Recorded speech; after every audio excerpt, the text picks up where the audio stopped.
Hey, Daryl, how are you doing? I'm good. I'm looking forward to the call today with Maria.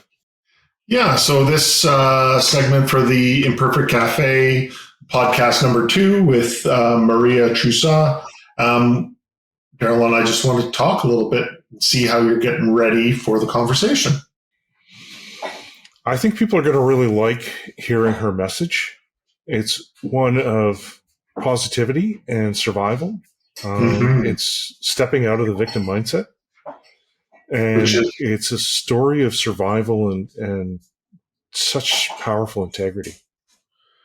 If people don't know about Maria, and I know you'll get an introduction and you'll cover some of this in your interview, but she has had a remarkable history. Dominican-born woman who overcame some traumatic assault in her childhood and has, had some remarkable success. Multi-million-dollar health organization where she was the executive director. And she's pledged herself to give back to the Hispanic community. And right. I think in the last bit, she has been really focused on her Yo Digo No Más, I Say No More movement, where she's written a book around sexual abuse survivors and supporting them, and now has a talk show. So tell me, what do you know? What interests you about getting to know Maria and bring her on the podcast? Well, I think there's something about people who've undergone trauma and come out the other side stronger, which seems to be the case for Maria. And she's become not only an exceptional leader, but she's really giving back to her community. She started a nonprofit that's providing healthcare for minorities or immigrants who are without healthcare. And in the United States, that's a big deal. And so to go from someone who was traumatized at the age of 9 in the Dominican Republic to someone who is becoming a thought leader, who is a champion for folks who've gone through trauma, who's a role model to show that, bad things can happen to us, but we control how we respond to that. Yeah, so I think that's an interesting piece from a trust perspective and what we do. And so this resilience in the face of trauma or, post-resilience after trauma, what does that say about somebody? How does it connect? Well, so partly we see the context, but we also see, we talk about benevolence, integrity, and ability as the 3 levers we can pull to build trust. She's shown integrity because she's wanted to help people avoid or heal or recover from sexual assault. And she's really put her energy and efforts against that. But she's also helping other disadvantaged communities. And so she hasn't become so narrowly focused. There's such benevolence there. And, a care and compassion, but also her ability to recover, act as a role model. That's pulling the ability lever for me. And she talks, go ahead. But she talks for a moment about helping people start their journey by getting them to trust her. And she does that by becoming vulnerable with them. Right. There's an interesting dynamic, which we don't really ever talk about, is the interpersonal one and how much we trust ourselves. And there's something that speaks to when we go through life-changing events, in this case, a negative one, a trauma, and what we learn about ourselves in that process. Like, I know for me, going through the military and living a Navy life for 15 years, there's a element of character, and sometimes it's just purely you got to survive, you got to keep moving forward. We know it's tough, and there's that character that comes out of that. But that's also a little bit about trusting yourself to survive in those situations or to get through those situations and be positive about it. Yeah, and this is part of why I think there's that respect that I have for people who've gone through trauma and come out the other side, who've lived a hard life, because sometimes a hard life's a good teacher. Mm. And when new things hit us, we're able to stand and say, no, I've gone through the ringer. I used to, when I worked at McKinsey, one of the senior consultants turned to me one day and he said, when the apocalypse comes, you're the guy I want to be standing next to because you're so calm. Yeah. And it was just a case of, I've been through worse than this. Yeah, and you've dealt with your fair share of trauma as well, and that resonance is a place that I hope you guys explore together. Yeah, it should be a very interesting conversation. So there were two other themes I kind of picked up when I looked at her stuff. One was around, helping or empowering vulnerable communities.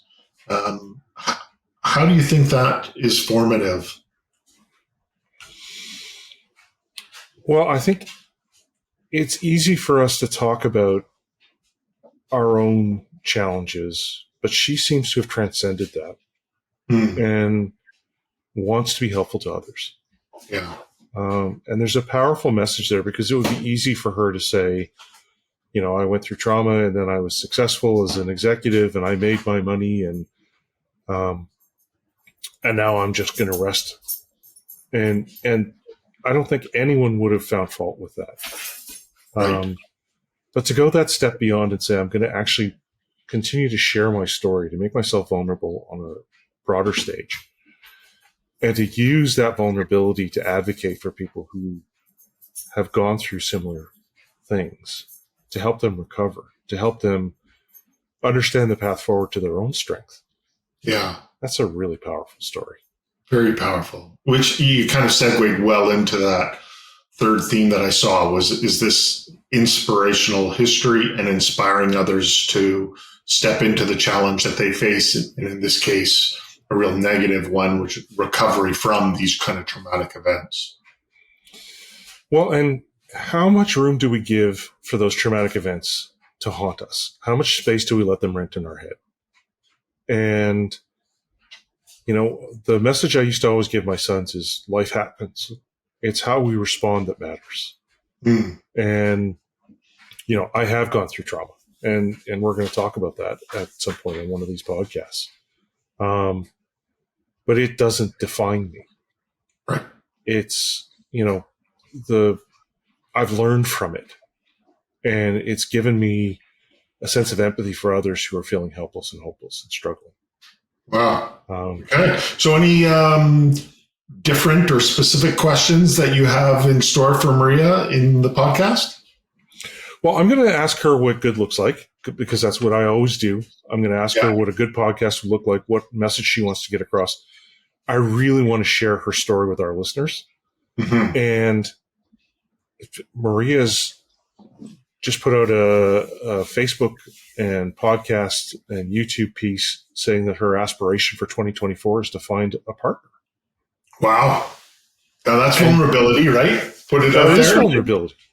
And so I'm wondering who's worthy of that one. Right. And what aspects of a partner she's looking for. What are the things that would make someone a good partner for someone who's that strong? Well, you can tell her from me that I hope she inspires you to take down that challenge for the future as well. Uh-oh. and we'll talk about that in one of our future podcasts about why that's a source of struggle for me. Yeah, absolutely. Okay, so that's great prep, and enjoy your conversation, and we'll do a recap after it's done, and looking forward to listening to it. Hi, folks, and welcome to the Imperfect Cafe. I am so blessed today to have María Trusa with me. María is a shining example of resilience and integrity. She has overcome trauma and challenges in her life to become not only a gifted leader, but part of a community and really a role model for all of us. I'm so looking forward to our conversation, María. You're just such a blessing. Well, thank you, Daryl. I am so excited to be here with you. I From the moment I connected with you, I felt this instant connection, and I call it divine connection because we meet a lot of people, right? I mean, I know this happens with you. And what I find is that there are certain people that you know that you were supposed to meet. And that's how I feel about us. Yeah, we're kindred spirits. We both want the world to be a better place. We have slightly different tacks that we're taking, and that's based on our history and our learned experience, and we're leaning into our strengths. And so tell us a little bit about your origin story. So I am a Latina. Yes. As you could hear from my spicy Latin accent, as I call it. And you know what's interesting, Daryl, that at some point I didn't like this accent. And it's sexy. I know, thank you. Yes.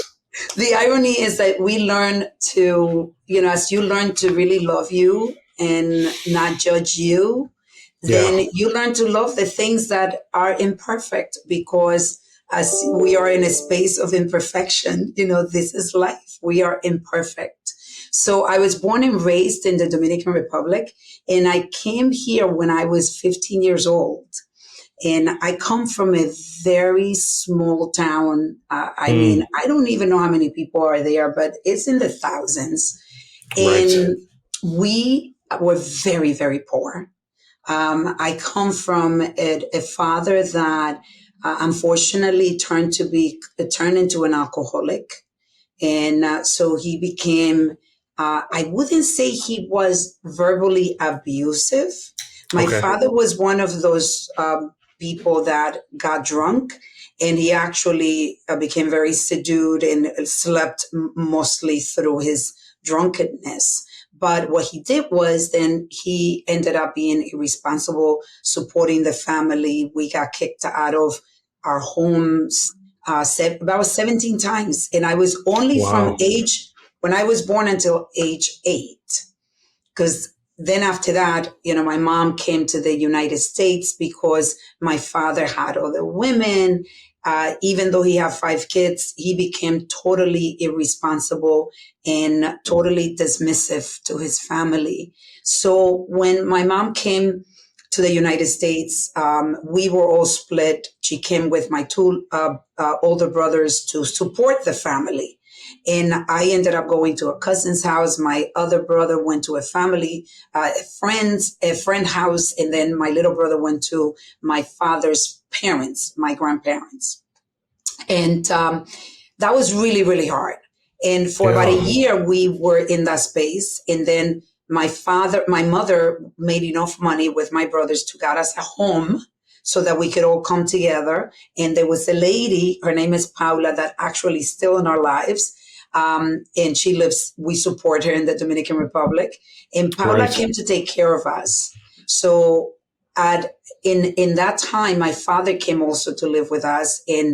But unfortunately, it's a long story. I wrote a book where I talk about openly about everything that happened. My father, made a decision that destroyed my life for decades of my life at the age of 9. And we can get into that if you like, because I think that has a lot to do with the message that I want people to go from this conversation that you and I are having. And, unfortunately, it's a story that I always say that the body keeps the score. There is a book that, I don't know if have you heard of the book, The Body Keeps the Score? No. So it's a psychologist that talks about how basically our traumas, they stay in our bodies, and the body keeps the score. It even as I am getting ready to share that part of my story that is so painful for me, and I've been saying it over 500 times because I realized that what happened to me is something that unfortunately happens to millions of children. So, I always talk about how I prepare myself to tell the story because I am sensitive to the little girl that went through that when, I was 9 years old. And as I get ready to tell the story, believe it or not, I bring someone that passed already, and her name is Elida, and I bring her to nurture me while I tell the story.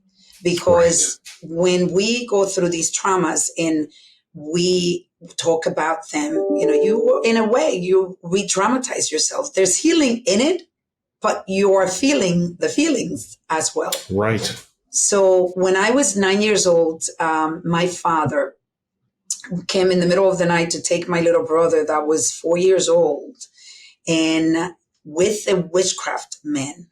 So this guy was doing witchcraft in the DR, Dominican Republic, in this little town.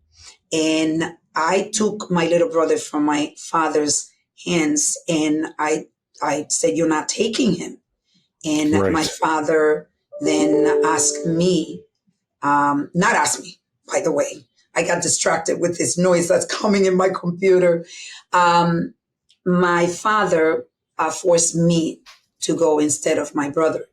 And I ended up going with my father that night. He left me at this witchcraft man's house. And this man forced me to drink a bottle of whiskey at the age of 9. I could have died just from that whiskey. Yeah. And that night, he proceeded to take me to a motel, and he raped me the entire night. He destroyed my body to the point that I needed to have surgery right after right after that night, where my right ovary got twisted in my fallopian tubes. And I lived with this scar that became a mark of that night for the rest of my life. And, that led into many toxic behavior and a lot of pain. Yeah. Wow.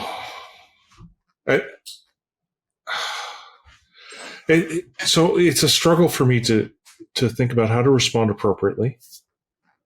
There's a part of me that wants to find these men and do unspeakable things to them. Because we haven't known each other long, but I already feel protective of you. Mm. And I care about you. And to know that someone harmed you in that way is just, it's traumatic. Right? And part of this sharing of vulnerability,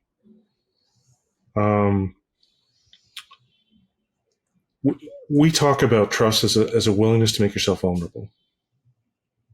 And what I hear when I hear that story is not just the trauma that you went through, but the heroism that you showed to prevent your little brother from going through that.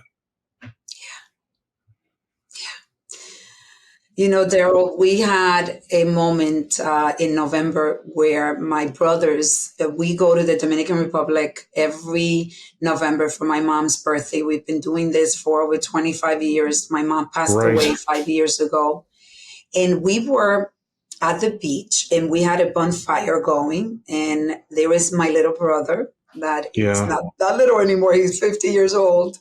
And I'm 60 this year, so it's crazy. And all of us are there. And I actually said to my brothers, I talk about this story, and they know because I've been publicly talking about the story now for 4 years. Right. And I said, but we never talk about it between us. And I talk about the story, but I want to know how everybody felt. Right. I want to know the pain that you guys went through. And I also want to know that, I want to get to know my father a little bit more, because I didn't know my father. I mean, that was 8 years. And my little brother, this is sad. It's like I was telling you, the body keeps the score. I think of that night, and he was crying, and he was, he said, I have a hard time talking about it because I feel like this happened, to you because of me. And so there's still, the irony is, there's a lot of healing that needs to happen. And Right. that night at the beach, we had major healing, just sharing. Yeah. It's hard for the other people in our lives when we go through this trauma. I know I tell the story of, when I was 17 years old, I was playing hockey and I was attacked by a fan with a club. And he beat me nearly to death. And the two people that seemed to struggle with it most were my father and my brother, my older brother. Mm. And my interpretation now, because at the time they didn't handle it well. They wanted me to just be better. And they struggled to accept that I was struggling. And that went on for a long time. And my understanding of it now is that they felt so disempowered. Someone they loved and cared for had been treated horribly. And there was nothing they could do about it. They couldn't fix it. And they felt guilty for allowing it to happen, even though they weren't there. Yeah. And they became tough. Were they tough with you? Did they They want? were. Yeah. Yeah. And Daryl, this is how they showed you that they loved you. Right. They didn't know how to love you the way you needed to be loved. But they did the best that they could based on their own programming, their own trauma. Yeah. And they wanted you to be tough, because if you were tough, then this was not going to happen to you. And they didn't allow you to feel, because feeling that meant that you were weak. Right. And I'm not, obviously I wasn't there, but I'm sure that this was for you very painful, because you didn't get to be loved and nurtured. Right. And I can relate to that, Daryl, because let me tell you, the day that my mom came back to the Dominican Republic because of what happened, my mom, one day I was on the floor crying nonstop, and I really wanted to die, Daryl. Yeah. At the age of 9, I did not want to live. And my mom kicked me. She kicked me and said, "Get up and stop crying. That's it. I don't want to hear this anymore. You stop it. I'm tired of this crying." And I stopped crying. Right. And but then you internalized it. Yeah, that hug, that nurturing, it's something that, as I mentioned, like I have Nelida, who is my, this is obviously an imaginary energy that I'm feeling, but I bring her to nurture me. And it's not my mom that is here with me, it's Nelida, because my mom and I reconciled that relationship with my mom. Right. I later on understood that this was her way of making me tough. And if she made me tough, then that meant that I could protect myself, which is what happened to you. Yeah. And I think in part that being reminded of that sort of incident leaves them feeling powerless, leaves them feeling, like they don't know what to do. Yeah. And part of the challenge we see is how vulnerable we are with others can have an impact on them. You and I have had a connection. We've had a conversation already. You've shared this with others already. And so your feeling of vulnerability isn't as high as it was when you initially started talking about this. But for others, it still hits them. Like our listeners right now are probably still reeling from this conversation. And part of the challenge that we see, I talk about trust as a willingness to be vulnerable. If we're too vulnerable too fast, it scares people. Yeah. Right? Because there's this desire in us to respond, to reciprocate. And if we go too fast, they kind of go, "Oh my God, I can't go there yet. I can't be that vulnerable with you yet." And you and I don't suffer from that. We are able to connect and talk and explore, because now you're advocating for others who've gone through sexual abuse, and you're role modeling for others. Because I believe, and in the first chapter of my book, I kind of wrote some of the challenges that I faced growing up. And I believe that a hard road can be a good teacher. It isn't always that way. But I believe that those of us who've come through trauma and survived it and learned from it can be strong for others. I call them superpowers. So we actually get superpowers. I have a superpower that once I understood my trauma and went through the healing, I ended up understanding that little girl that became so resilient and disconnected from emotions to be able to deal with what was happening to her, I learned to use that to my advantage now. Let me tell you, I went through an experience where my daughter last year, in 2021, went through a major clinical depression. My daughter, 15 years old, wanted to die at the age of 15. Yeah. And I openly talk about this because what you will find with me is that I realized as I wrote my book and I opened my life with the good, the bad, and the ugly, that what happened to me was I stopped judging me. And the freedom that came from being vulnerable and not being authentic.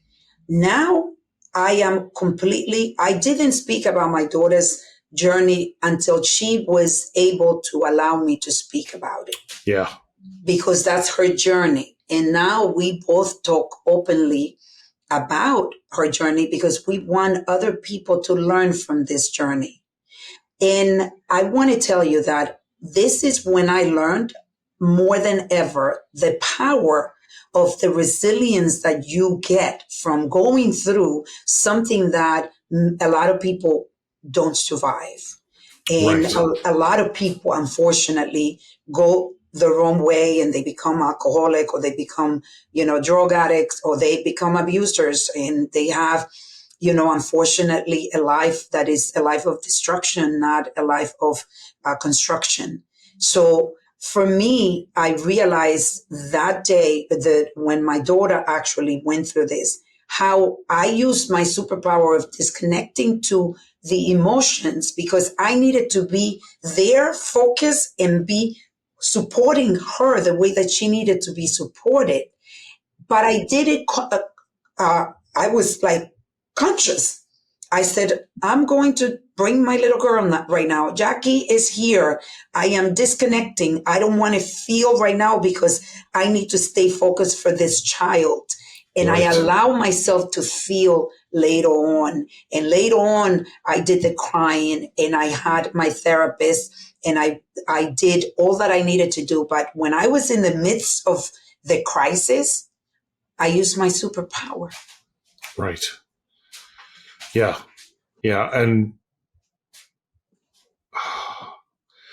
I've had similar experiences where you're able to be there for people. And I mean, when are we more vulnerable than when it comes to our kids? Never. Right? Yeah. And so our struggle with uncertainty is profound. And so for me, trust is this combination of uncertainty and vulnerability. We ask ourselves, how likely am I to be harmed? If I'm harmed, how bad's it going to hurt? Which leads to this level of perceived risk. And when it comes to our kids, we've got such a low tolerance for uncertainty because the vulnerability feels so immense. Yeah. And so we can show up as someone who tries to control them or kicks them. Or, with my father, he had this notion. My father lost his leg when I was 7 years old. He was involved in an automobile accident and was in pain for the rest of his life. And he self-medicated with alcohol and struggled with that. But his notion for me was that if he ever admitted that I had done something well, he felt that I would stop trying. And so he was extremely tough on me. And that was his way of reducing his uncertainty. Yeah. And sometimes we try to control our kids. We try to monitor them. But what I advocate is creating a relationship with them that allows them to be vulnerable with you, that allows them to be open to you, to tell you where they really are. Because your daughter was able to tell you that she had profound needs, and you were able to be there. Yeah. That's such a powerful moment. She taught me so much.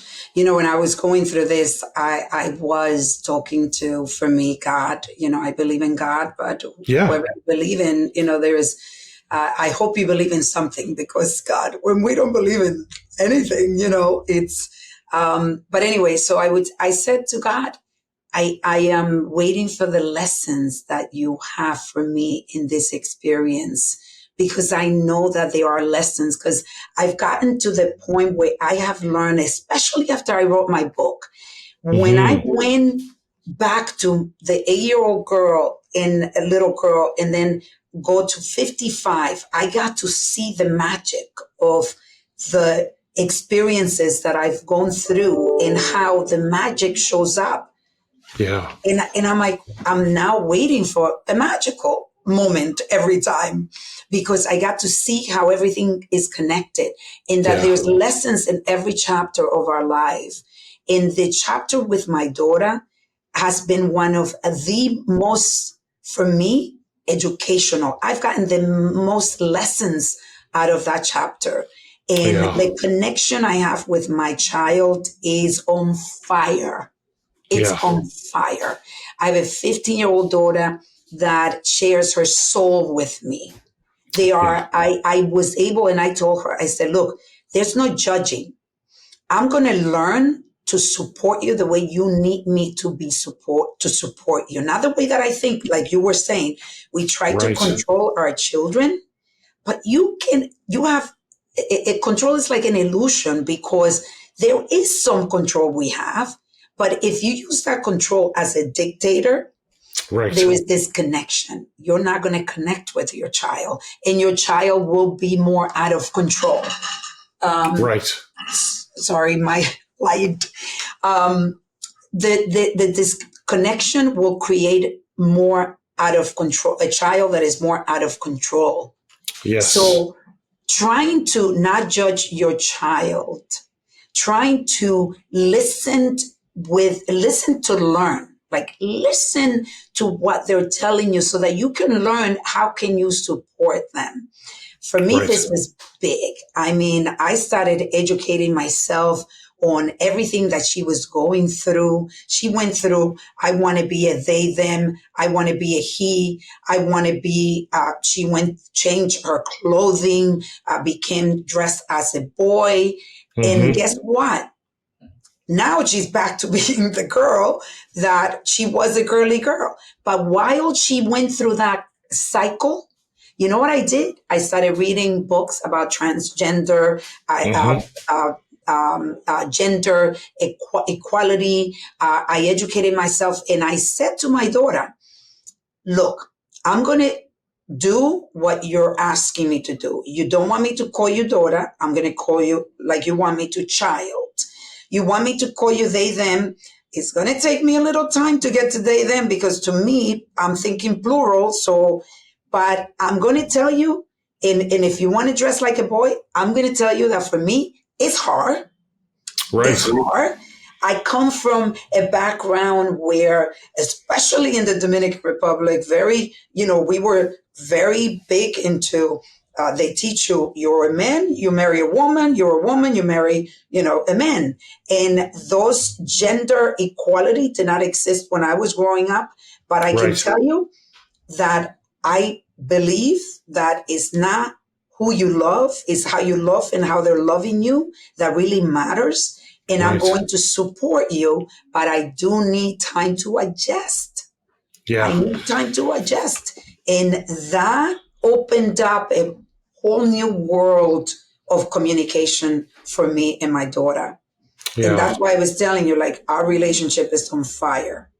I'm learning to support her. Well, and part of this is, for me, when we talk about where uncertainty comes from, it comes from us as individuals, and it comes from the context we're embedded in. And you articulated beautifully the context that you grew up with in the Dominican Republic and the traditional values and norms that existed there. It's different now in terms of times have changed, and you're in a different culture in the U.S. and your children have grown up in that culture. And so the context is different, and you're trying to catch up. But the thing that really speaks to me is the benevolence, right? And benevolence is this belief that you've got my best interest at heart. And often I'll stand in front of parents and I'll say, when I'm working with a group of parents, I'll say, who here has their kid's best interest at heart? And all the hands go up. And I say, how many of your kids would say that? And it's about a third, right? About a third of these parents believe their kids would say, yeah, my parents have my back. And part of it is because we don't ask them what their best interests are. We don't include them in the conversation. And you did that with your daughter. Yeah. And you admitted that you weren't perfect. Yeah. Right? Yeah. And so that's part of what we talk about here at the Imperfect Cafe is that acknowledgement. I'm not perfect. It's going to take me a while to learn. But I care about you. And I care about you being happy. And I accept you for who you are and who you want to be. And when my kids were really little, I'd say to them, when we were having a disagreement, a struggle, they having a little tantrum about something, I always reminded myself to say, even in this moment, I love you. Yeah. Even when we're struggling, I love you. And they would say to me, I don't love you. And I'd say, that's okay. It doesn't change the way I feel. And you're welcome to change your mind at any time. I love it. Daryl, I actually tell my daughter, look, I'm going to love you always, but I'm not always going to like you. And I know that is the same for you. You're going to love me always, but I Right. know there are times you're not going to like me. Right. And that is, but the times that we don't like each other, then the key thing is for the parents is how quickly do you repair, or do you repair even at all? Right. Because let me tell you, there was one time I went at my daughter and I was yelling, and I'm not a yeller, but something was going on with me and I lost control. Yeah. And then I went to work and I was feeling horrible. Yeah. And I left her a message. And in the message, I said, I want you to know that I did not like the way that I was with you. I didn't like myself, the way that I showed in the conversation that we had. That was ugly.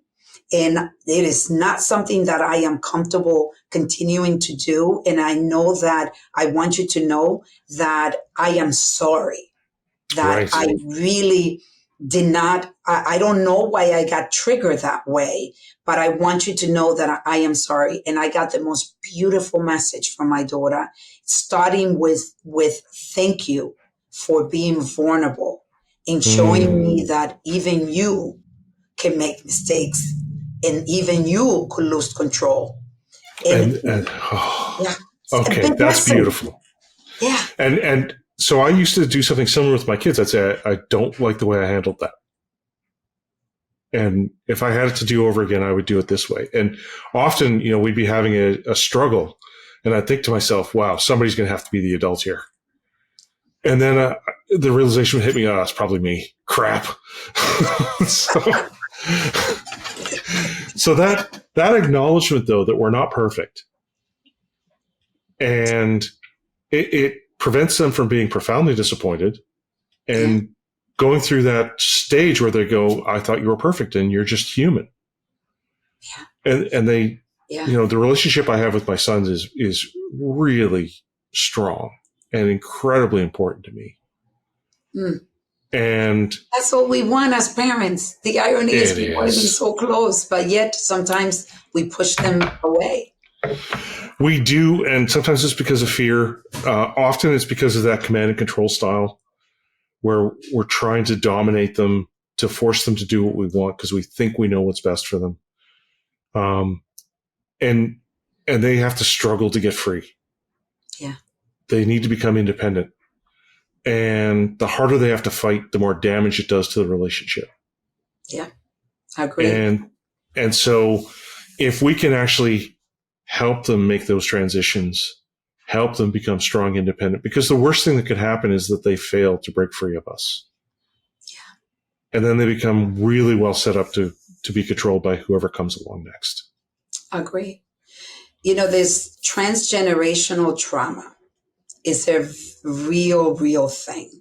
Mm-hmm. And the problem with transgenerational trauma is that if you don't become curious about your past and about what happened to you and really get in touch with that and analyze it and realize how the past is showing up in your present and how you're parenting based on the programming that you received.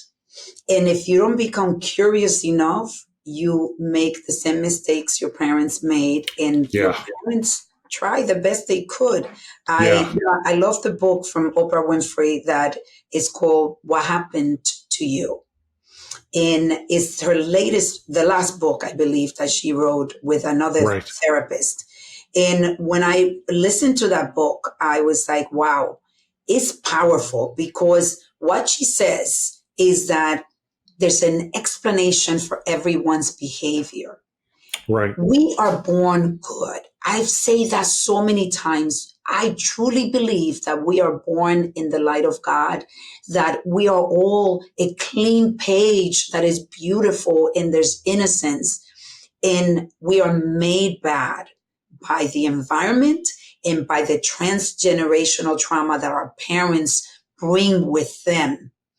And that creates these people that become, aggressive, become alcoholic, drug addicts, and do the same thing to their children because they haven't stopped to be curious and realize that we all are affected by our parents in a good and bad. I know I affected my kids in a good and bad. That's just, you cannot prevent it because you are made of dark and light. We carry darkness. We pass along the darkness and we pass along the light to the children. But if we do a lot of work on ourselves and we become really curious, then you're able to pass along less darkness and more light to your children. Well, and that's, for me, I talk to my sons about, things happen. It's how we respond that really matters. And you talk about forgive to live. And I love that saying. It's how do we get people to stop renting space in our head? How do we move past those things that we're struggling with and focus on thriving? Yeah. How do we take those lessons and move forward? It's, I talk about it a lot about forgive to live because I've learned, for me, that is the way that I live. I forgive to live my limitless, beautiful, peaceful life with challenges like everyone. But as you forgive, you live a more peaceful life. You're able to be more focused. You're able to create a lot more. You're not renting actually for free. You're not giving that, renting your brain to someone that's holding the space that is destroying your life, even past the trauma. Yeah. And so many, I was thinking the other day how it is such a tough topic, believe it or not, forgive to live. I remember I was doing a keynote speaking engagement at a university in New Jersey. And after that, I was going to be a moderator of these women. We were talking about trauma. And I remember we were prepping for the questions that we were going to moderate. And there was a woman that did not want me to talk about forgiving to live, because she says that to her that you're attaching it to religion, in that, this is a very sensitive topic for people to talk about, because it is not that easy to forgive. And I said, I'm sorry. I mean, as your opinion, I respect it completely, but that's how you feel. I forgive to live. And if I can forgive to live, then I can help other people understand that, look, just read my book. Look at all the people that I've been able to forgive. But there was an accelerator for me. And I'm hoping that you and I could be an accelerator to your audience, because for me, the accelerator was my father. So I mentioned to you, I never saw him after 9 years old. When I was 21, I had for 1 year, I had my son. And my father got a brain tumor, and my father was dying. And my uncle called me because my father could not speak. He wrote to my uncle to please call me and ask for my forgiveness. And that gift that man gave me, for the rest of my life, I would thank him until the day I will die. Because what I realized, first of all, it was very difficult for me when I got that call. But then as I pray about it and I was able to let go, and I said to my uncle, please tell him he can go in peace, and to thank him for asking me to forgive him. And my uncle called me a few minutes later just to tell me that he cried. He closed his eyes with me and my forgiveness. For the rest of my life, I was free. Yeah. And when I said to myself, oh my God, I carry this man with me from the age of 9 until 21. He was with me every single day. I hated him with passion. I couldn't even look at a picture of him. Yeah. And that hate destroyed many, many years of my life. So then I forgave him. And then what happened, a miracle, is that I started forgiving me for the things that I was ashamed of. And I forgive everyone, and I do it for me, because I realize that as I do, I forgive them. I send the people that have hurt me in peace. I wish them well. I don't wish ill on anyone. And I said, it's done. They have been forgiven, and I don't give my power away. My energy is protected by forgiving to live. Yeah. I know it's a hard concept to get, because we think that, I'm saying, oh, it's okay what my father did because I forgave him. No, it's not okay. But now I have control of my life. Now I make the decisions that are creating the results in my life. And I will forgive to live until the day I die. Everyone. I think the point of clarity here is that we're not inviting those people back into our lives. We're not making ourselves vulnerable to them again. I had a similar conversation. My father was on his deathbed, and he said to me, because I was there, he said to me, I think I'm not going to heaven, and it's because of the way I treated you. Oh. And I said, well, if I get a vote, you are. I said, I've forgiven you. He was going to heaven because he forgave. He was asking you for forgiveness then. He was. And I told him, I said, these are the things that I accomplished. And part of that's because of you. And part of that's because of the way I grew up. And these are the things I learned. And, I was able to, and when I wrote the first chapter of my book, I spoke of him and I talked about him in a way that I felt was forgiving and understanding of the challenges that he was facing. Yeah. And you're right. It's the kindest thing I've ever done for myself. Mm. Now, I then went home and he called and said, can you come back? Like I'm only going to be around for a couple more days. And I said, no, I can't. Because I didn't want him to be heavily involved in my life moving forward, but I had forgiven him. and we had reached peace. Even when you talk about it, right? There's a relief. Like you, Yeah. and the more you talk about the way that you forgive others, like me hearing that, I felt the relief, right? Yeah. There's a relief when you forgive to live. You stop being a victim of your dad. I stopped being a victim of my father as I forgive him.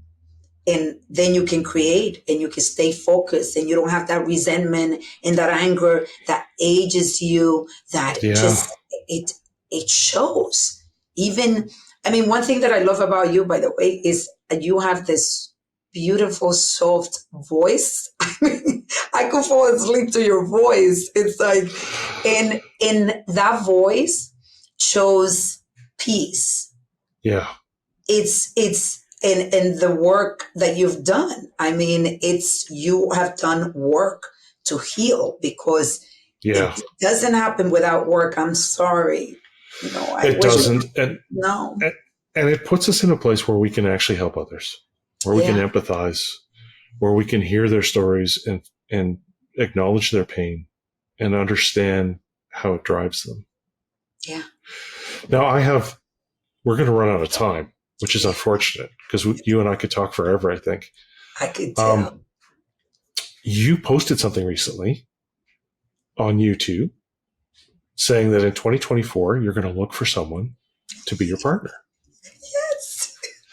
So I'm wondering, what are the criteria for someone to be worthy of someone as amazing as you?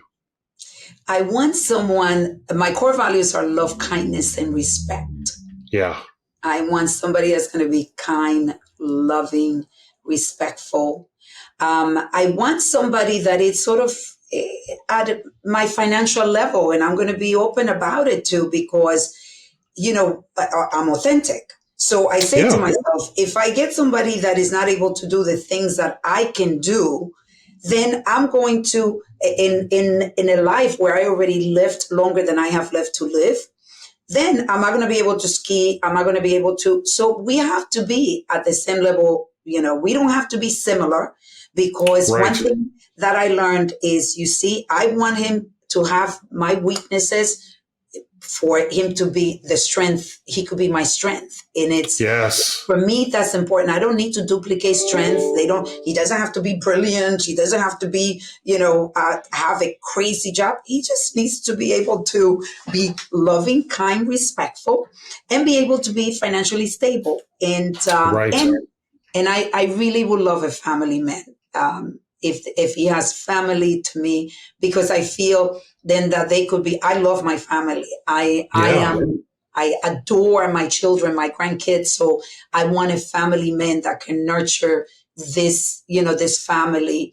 And they need to like the cold weather, because I go to Vermont to ski and I have a home there. Nice. So we're looking for someone who, because you say you're 60, you look 30. Thank you. And so we need someone who's got energy and strength. My former sister-in-law has a PhD in biology. She married this guy who was a moron and really wanted to be in charge. And he's the last person who should be making decisions for that family. And so what we need to find for you is someone who's capable of accepting the strength that you have. Yeah. Because it's, I posted too in LinkedIn, because me, like I'm open completely. You're fantastic. And I said, people find me intimidating, and I'm like, I feel like I'm light and I'm funny, and whenever you're amazing. Thank you. But where is the man? Hey, they might be listening right now. He might be listening. He might be listening. So where are you living? No, don't give me the exact address, but I live in Westchester, in Westchester County in New York.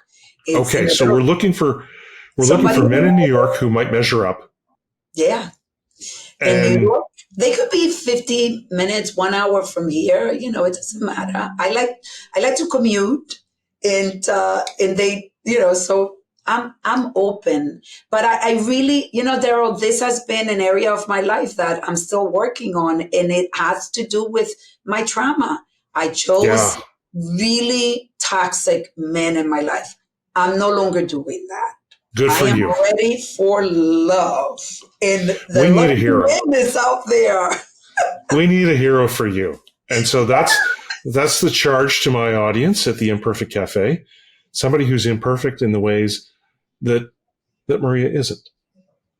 Yes. And someone who can handle the fact that they're going to be getting a partner, a true partner, someone who's had senior leadership positions, who's a champion in her community, who's a role model for survival and has such power and strength.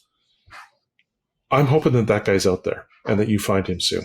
Yes, I can feel it, Daryl. Like this time I feel it. I have not felt it before. Like I wasn't really focused on it also, but I'm starting to connect with that side of my life. And I've done a lot of work. I saw a therapist for like 2 years, and all the work, a lot of the work that I was doing was on love. Like I knew that I wasn't ready, and I was dating and I was making mistakes, still in learning about dating. We can do another podcast on that because I know we have could, to go. Because it's an area that I struggle as well. Oh, then we should do that. We should have it. We'll have a follow-up podcast. You've heard it here first, folks. Maria and I are going to have a longer conversation about challenges love. Of dating, Right. And how do we find someone for Maria who is worthy of her? I love it. Not in an arrogant sort of I'm a big shot kind of way, but somebody who's strong and confident and quiet, able to be the counterpoint to you, strong family man. That's what we're looking for. And I know some people in New York. I'm going to get them on this. I love it. I'm like such a little girl when it comes to, this new goal that I have for 2024, where I'm excited about finding love, and I'm excited for that man too, because man, you're going to get an amazing woman. Amazing. Seriously, right? That's why I say we got to find somebody worthy. Yes. Yeah. Well, Daryl, thank you so much for the conversation today. Now, where can people reach out to you? So I'm on LinkedIn, as Maria Trusa. My webpage is mariatrusa.org. It's everything about me is there, including my social media and all the activities that I'm doing, the public speaking engagement. So they can find me on mariatrusa.org. And I would recommend that they get the book, Yo Digo No Más, I Say No More. It's in Spanish and English. And nice. I'm excited. I'm working on my next book, which is called Parenting Through Trauma. So, yeah, I'm excited. Well, that sounds fantastic. And you also have a talk show, right? Yes. No Digo No Más. Yo Digo No Más. It's on YouTube. It's in Spanish and English. Everything I do pretty much is bilingual. Okay. You're amazing. Thank you so much for being with us today. Thank you, Daryl. Thank you. Thank you to all of you for listening. Well, I really enjoyed listening to you and Maria connect and share. Wow, that was really great. She's amazing, right? What a powerful human being. So resilient. Yes. And to be so successful coming from virtually nothing. That's really impressive. Yeah. So, I want to make sure we hang on to resilience. I noticed a couple of things come up where you guys connected right away, and I wanted to just bring them back up. Yeah. This element of having a hard road and it being a good teacher, and then having trauma early on in your lives and having to overcome that. So can you just talk a little bit about why you connected so deeply around those things?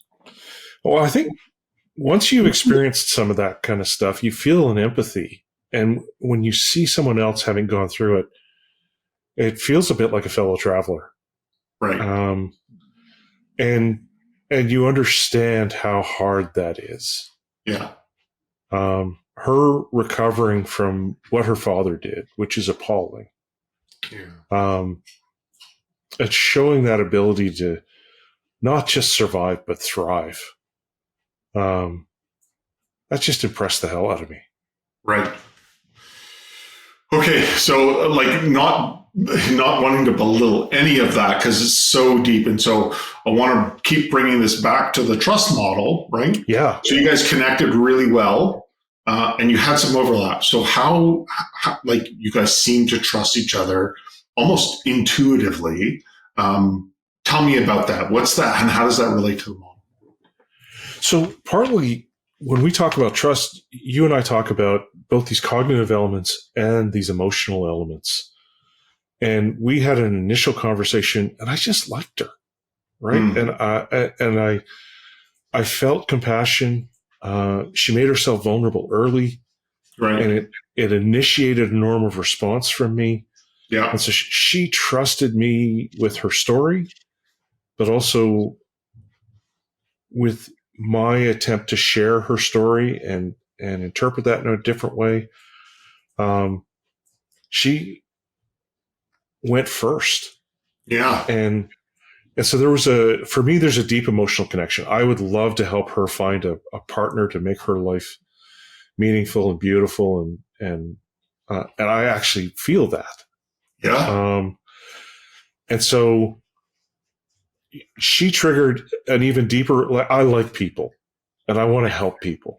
Yeah. She triggered that at an even deeper level.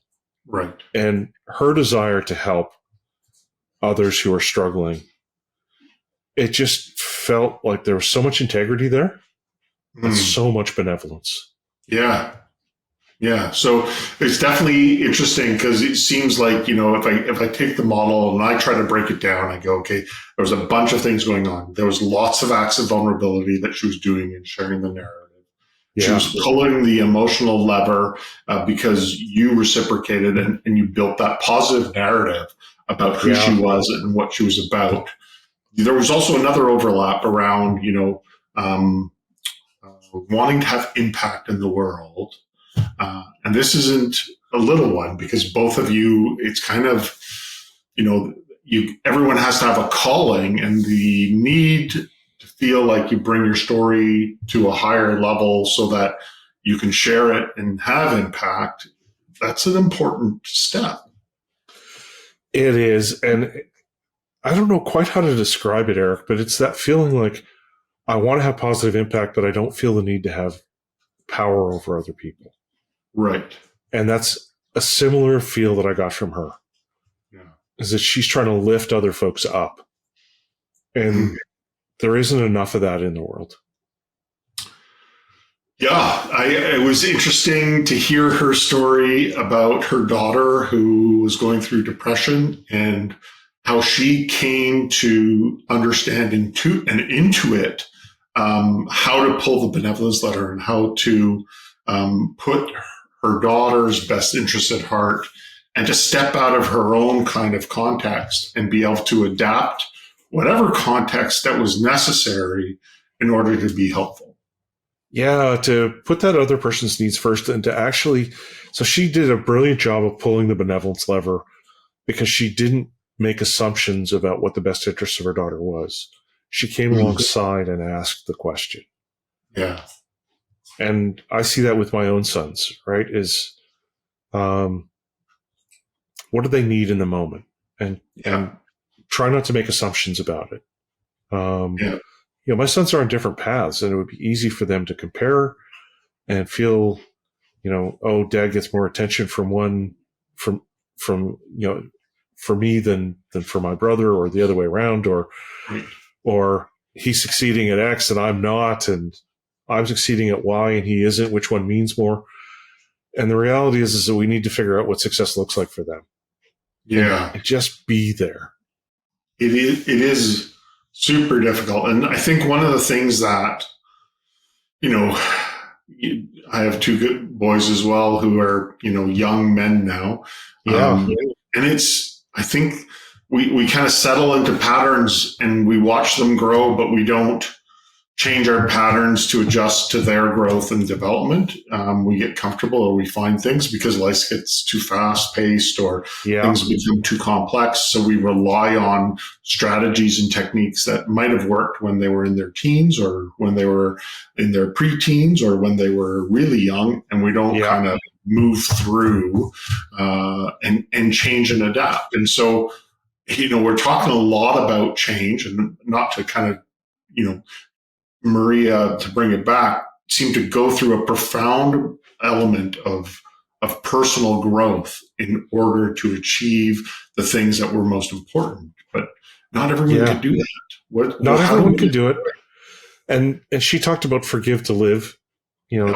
Forgiving her father was a profound act. Yeah. And realizing the impact it had on her. And for a lot of us, we let people rent space in our heads. We get preoccupied and we just can't stop thinking about some of the things that are going on with those folks. And we need to let it go. And that's easier said than done. And we also need to realize that there's something going on for them too. Right. I had challenges with my own father, but he was going through a lot, and he struggled to understand what it meant to be a man, what it meant to be a father. There were parts of that he was really good at, parts of it that he was not so good at, much like the rest of us.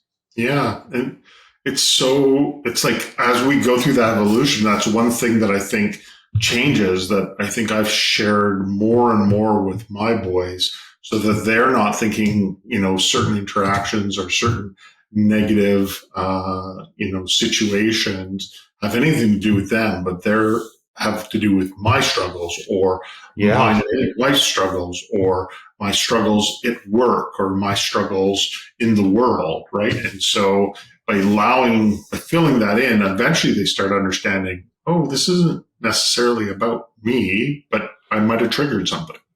Yeah. Yeah. And with my post-concussion stuff, the head injury stuff, my sons had to realize, hey, when dad goes to lay down, it's not about you. It's about him. And when he's really starting to struggle and feel tired, there are signals that we can see. Yeah. And it's about him, not about us. Yeah. And, that whole, it goes back to leading with imperfection, right? Acknowledging to everyone that we're not perfect and that we need help. And, I've gotten better at asking for help as I've gotten older. I need it more often. And I've gotten more and more comfortable with asking for it.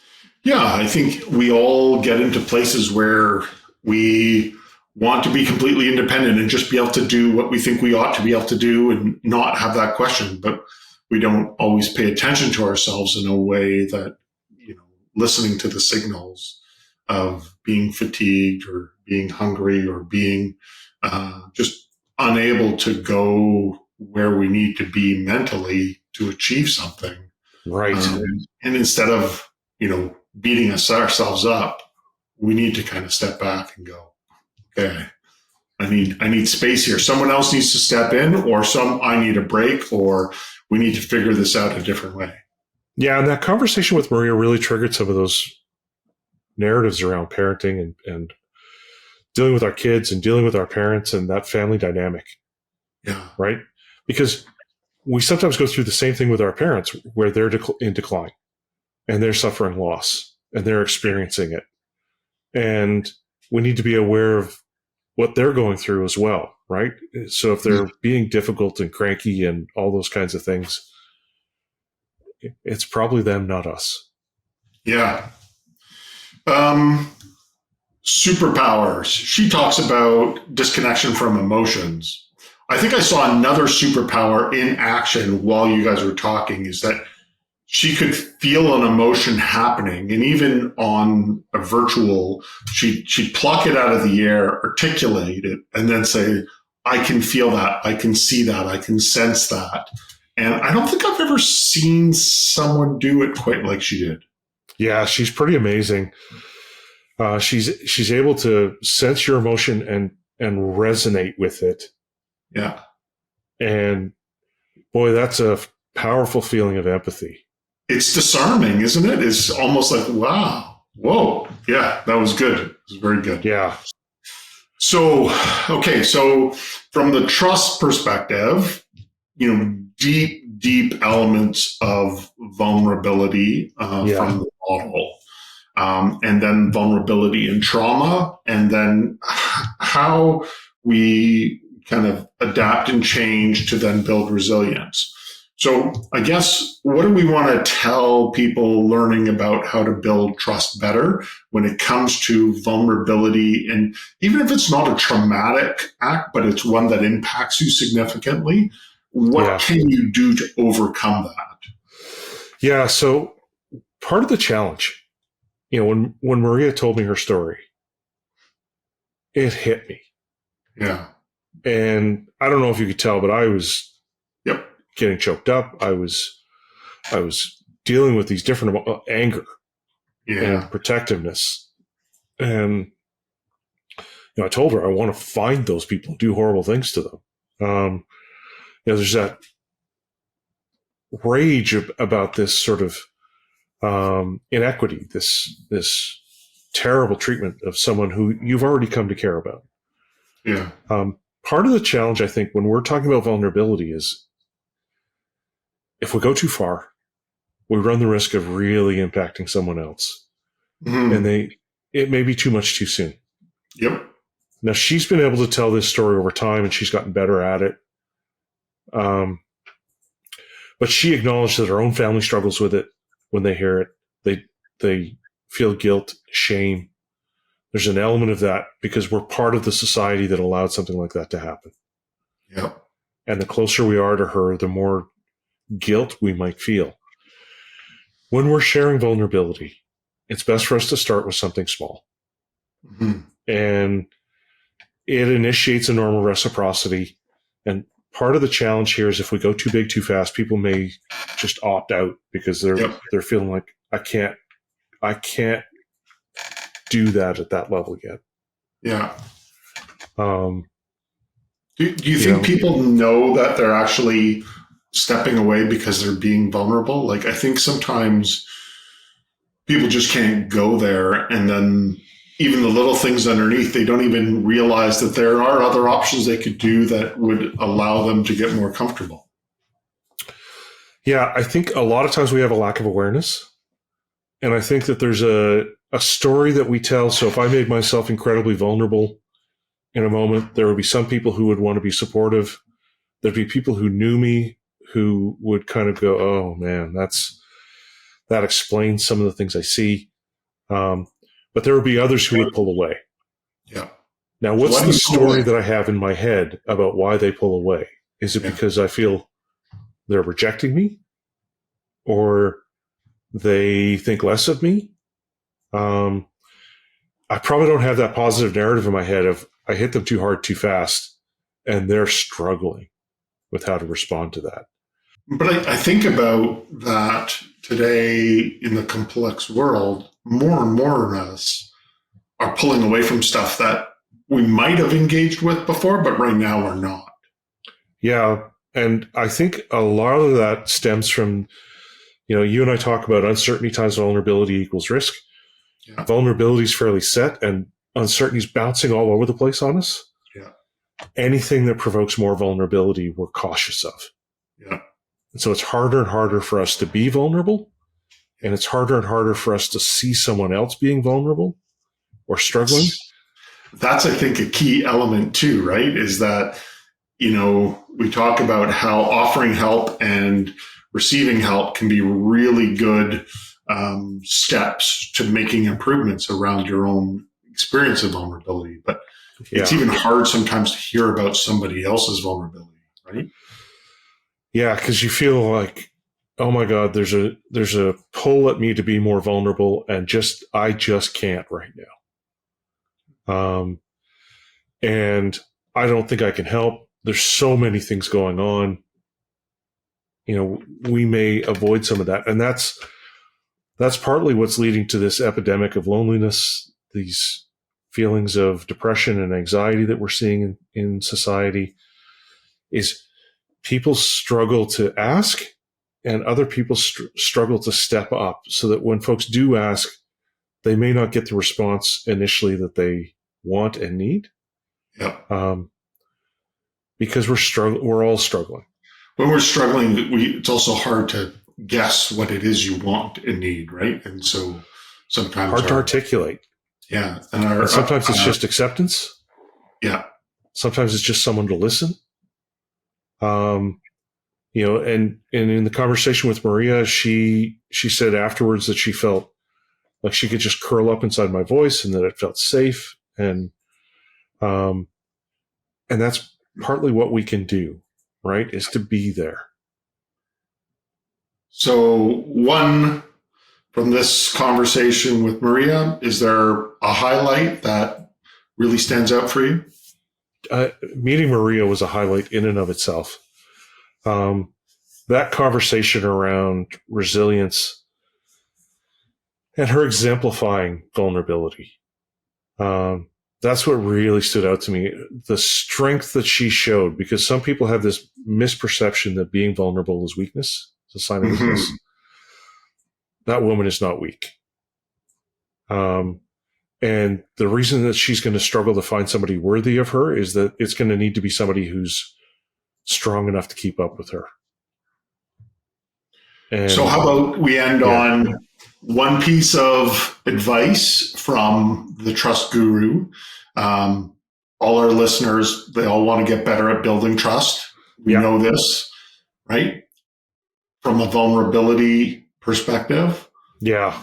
What's one thing someone could take away from this conversation and that they can bring into their own life? So from this conversation, I would say it's okay to be vulnerable. Maria has role modeled that. And if you felt half the connection I did with her during that talk, you realize how powerful that is. That it's okay to talk about failures. It's okay to talk about things that we've struggled with. It's a source of strength, not weakness. That would be the piece that I would leave with people.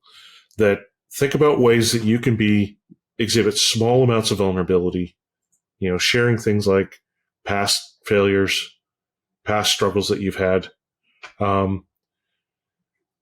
And it makes you seem more human. Makes you seem more real, more authentic, that you can actually connect with someone like that. And I really hope that our listeners will help us, because our aspiration is to be excellent, but we can't do that unless you tell us what that looks like. So would love to hear comments about things that you enjoyed, things you'd like to see different. What does excellence look like in a podcast for you? What will keep you coming back and recommending this to other folks? Give us feedback so that we can react and just keep trying to get better.